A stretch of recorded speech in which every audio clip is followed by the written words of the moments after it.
So what's up, YouTube? This is Michael, and I've changed the name. Well, I started a new video channel. It's going to be the same as the old one. It's called Goodbye USA.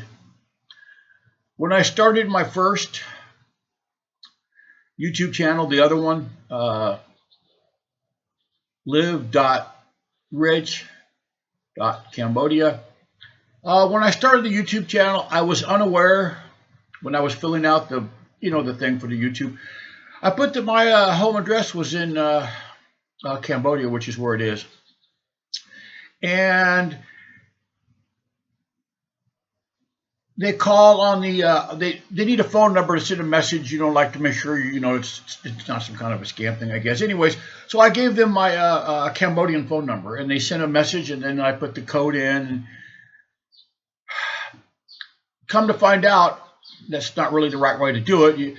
Now only YouTube wants to show my videos in Cambodia, right? So the people here are not going to listen to the video anyways. Most of them can't speak any English, and even if they could, they're already poor. They're going to be poor their whole life. So the people that already have money, it just was pointless. So anyways, I started a new, which is what this one will be on. It's called Goodbye USA, and that has a couple different meanings.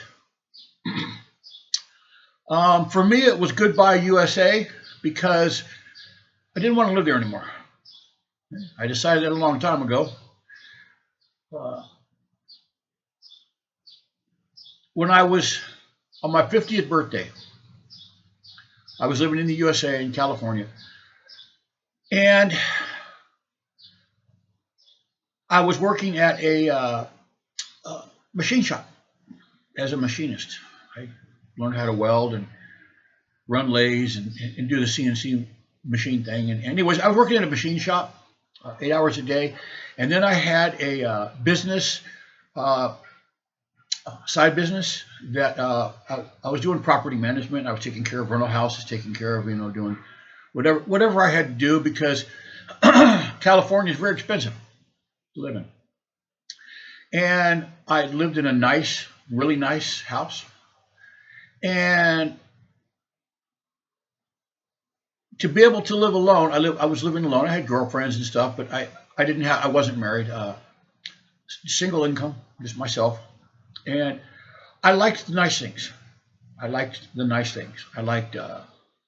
had a really nice Harley Davidson. I've had Harleys, many Harleys in my life, but I had a really nice Harley. I had a 1969 GMC pickup truck that was almost fully restored. The only thing really left to do on it was to paint it. It had paint on it already. It looked nice, but I wanted to paint it the flat black. And anyway, it was totally restored, air conditioning, nice steering. It was a really nice truck. And then I had a Pontiac. I know they don't make Pontiacs anymore, but I had a Pontiac car that I used to, go back and forth to work. And then, so I had my toys. And then my house was, $1,800 a month. And then, just the whole bill.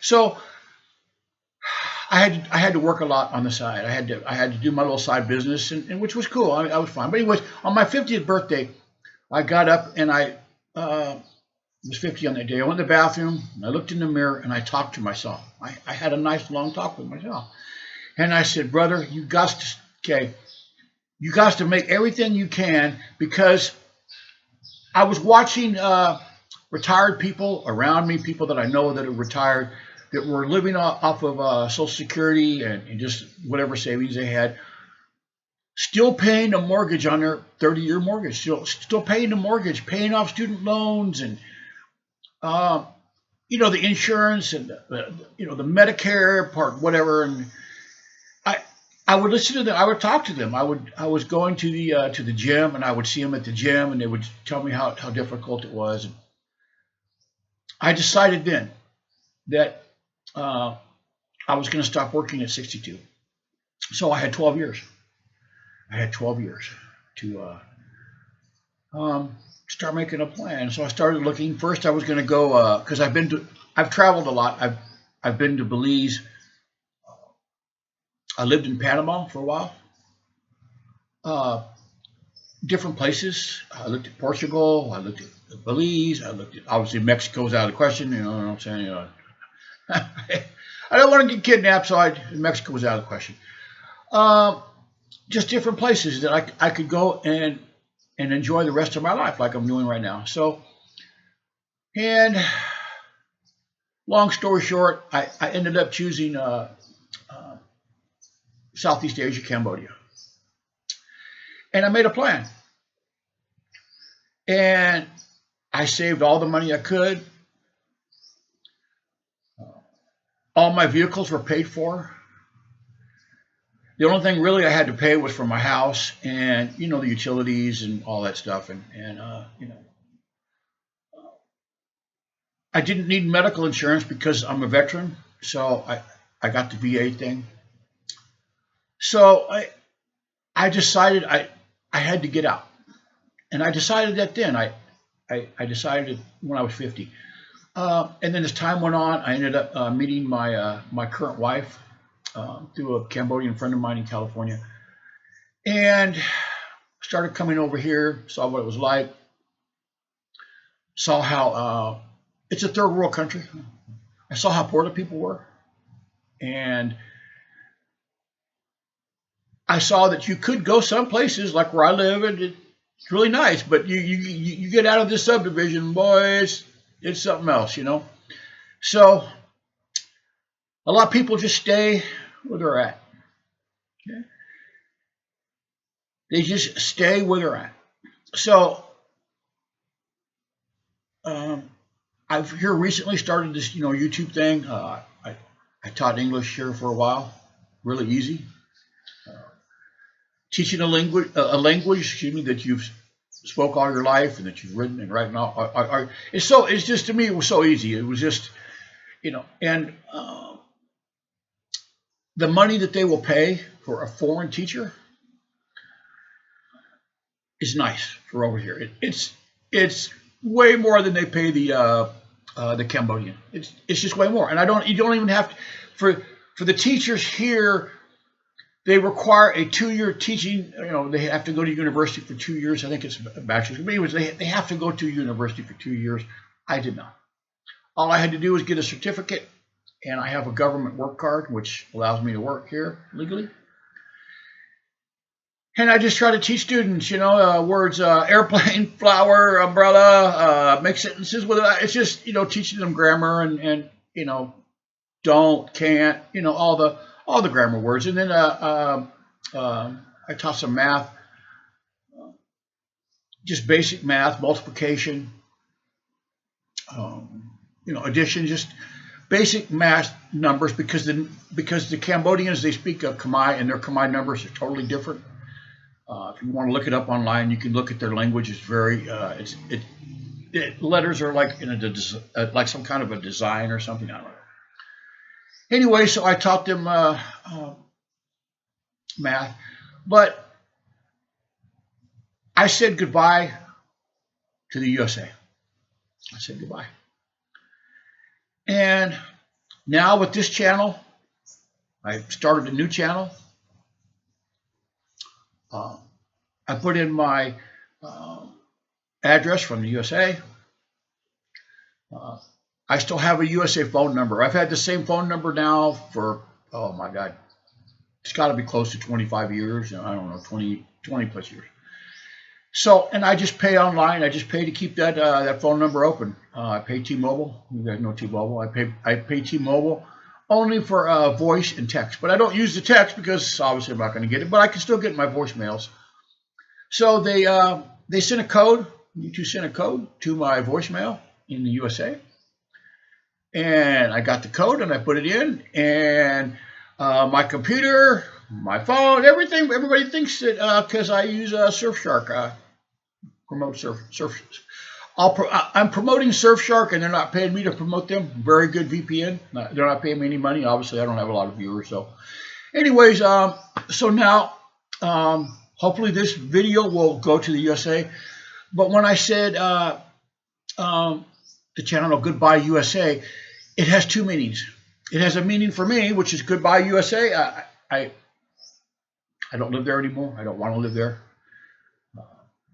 I can live very, very comfortably here, very comfortably. Okay. So plus also Goodbye USA has another meaning too for the people that live there. Your country is gone. Okay, it's gone.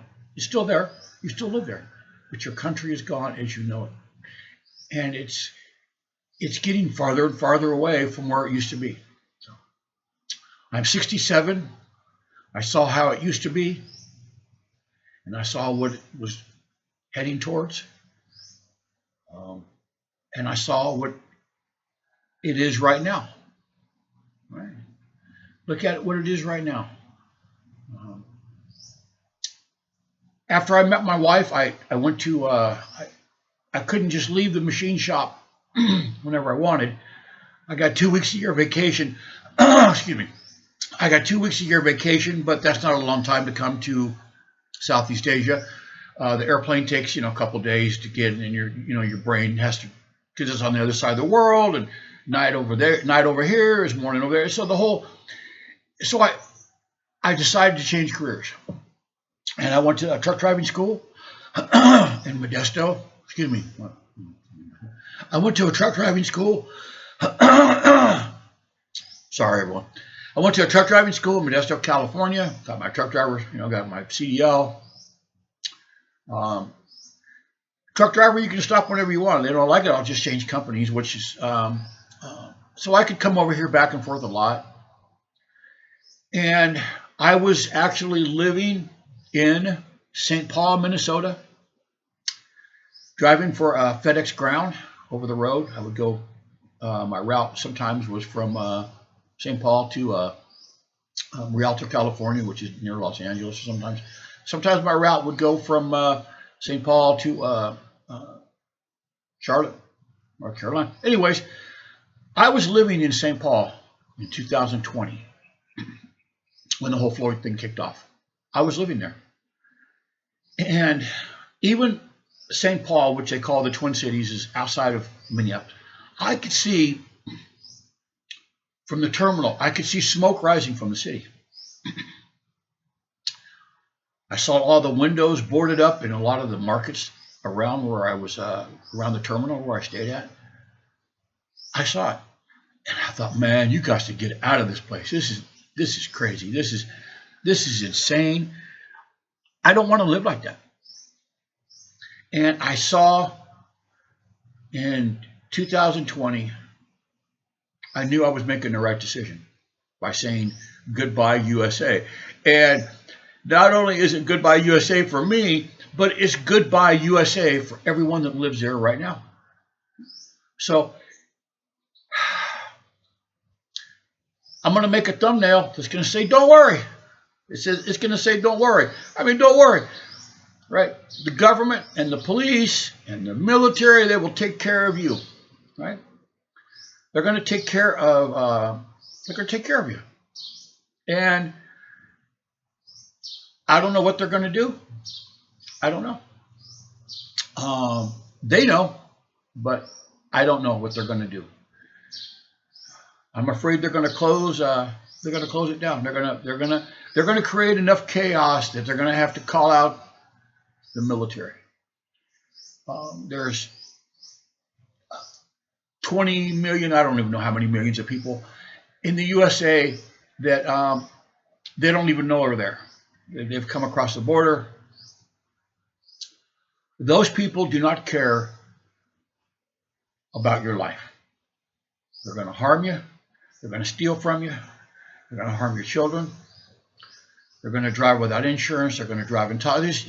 They don't care. They can come there and buy guns, right? They can come there and buy guns. Like I said in other videos, here in Cambodia, you cannot own a gun. I don't own a gun here. I did in the USA, but you cannot own a gun here. If they catch you with a gun, you're in some really big problems. So there's no gun violence here. So there are a lot of guns. And when they have burned the inner cities, when they have closed all the Walgreens and the CVS's and the Walmarts and all the stuff in the inner city, they're coming. They're coming. You can believe me or not, but they're coming. They're coming to your homes, to your little subdivisions, and your little lives. You think you're hiding out there in the subdivisions? That's where they're going to come. There's not going to be nothing left for them to steal in their own communities. I've watched in San Francisco where they tell people to leave their windows down and possibly even leave the trunk open so they don't steal anything from your car. That's crazy. That's crazy. They don't allow drugs over here. Okay. If they catch you with marijuana over here, if they catch you with weed, they catch you with any kind of like illegal substances, you're going to be in some really big trouble. You're going to jail. Well, I take that back. If you're like me and what they call a rich foreigner, I could get away with probably anything because I got money, because it's all third world countries, even in the USA, they just hide it more. But in third world countries, corruption is the name of the game. Okay? You got money, you can do anything you want. If you got enough. Right? Everybody's got their hand out. I could become a doctor over here. I could get a certificate from the government stating that I am a medical doctor. It probably cost me $30,000, but I could get a certificate, and now I'm a doctor, right? I could, but I mean, I'm not going to do that, but that's what you can get over here. So, but once the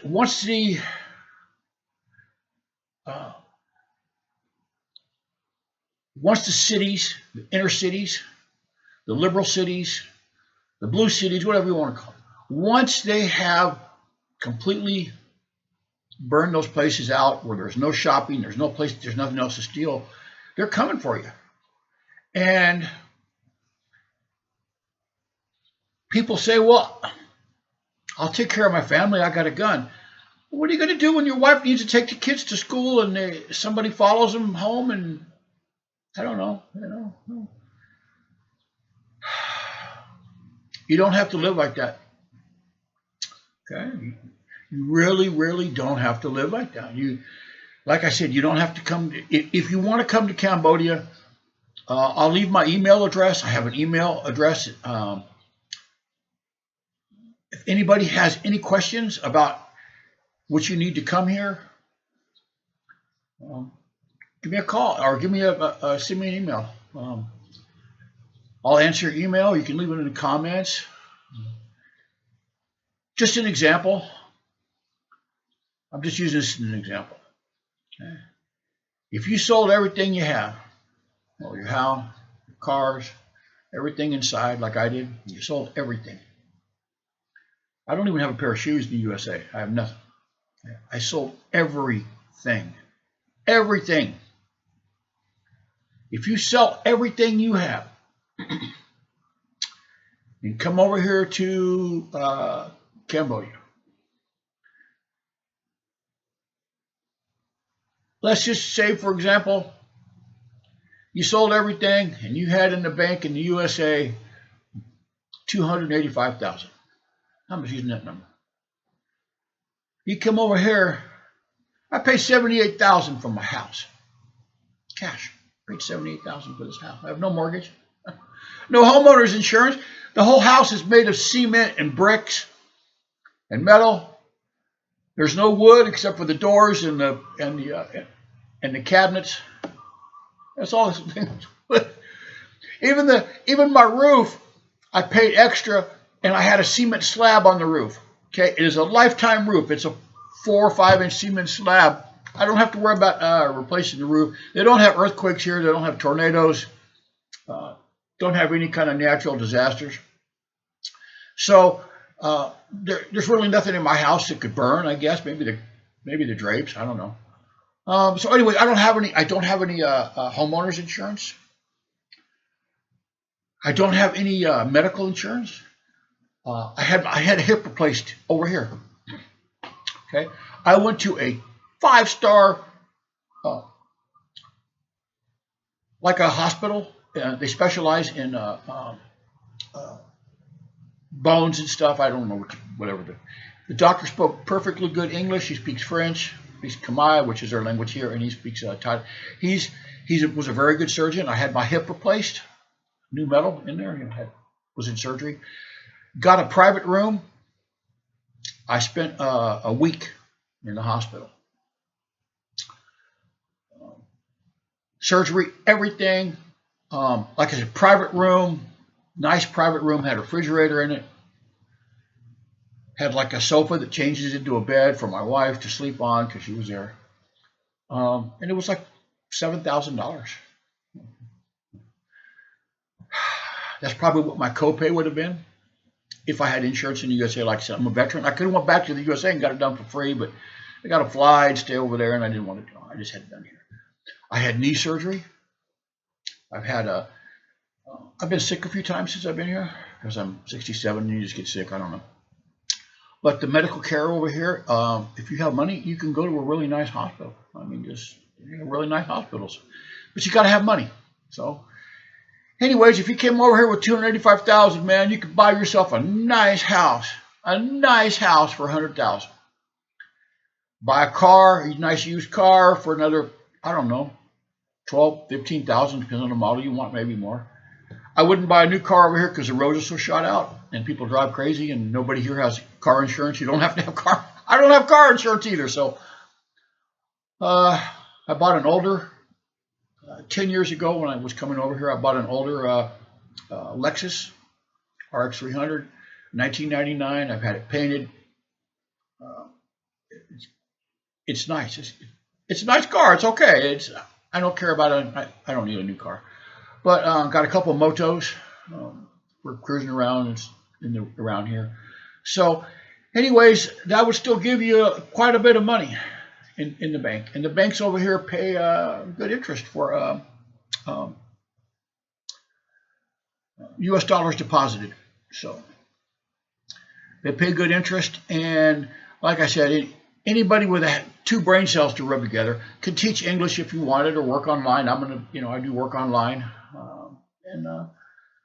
Check it out. Like I said, if you have any questions, if you have anything you need to know about, I know the system over here. I've been coming here for a long time. I've been living here for the last 4 years. I know where to go. I know who to talk to get whatever. So, if you want, you can email me at live, L-I-V-E .rich, R-I-C-H .Cambodia @gmail.com, and I will respond to you. So, like I said, if I would make a plan. If not, then like the thumbnail is going to say, don't worry, stay where you're at, and good luck. I can tell you, good luck. So, all right, everyone, thank you so much for listening. Please, if you've listened to this video, please please click like and subscribe to my video. Share with a friend, and at least get a passport. I mean, I can't stress that enough. At least get a passport so you can leave the country it's when things go crazy. So have a very nice day. It's a Sunday morning here in Cambodia, and it's family day for me. I end up watching some movies with my daughter. And have a very nice day, and be safe out there, please. Okay. Thank you guys very much, and goodbye.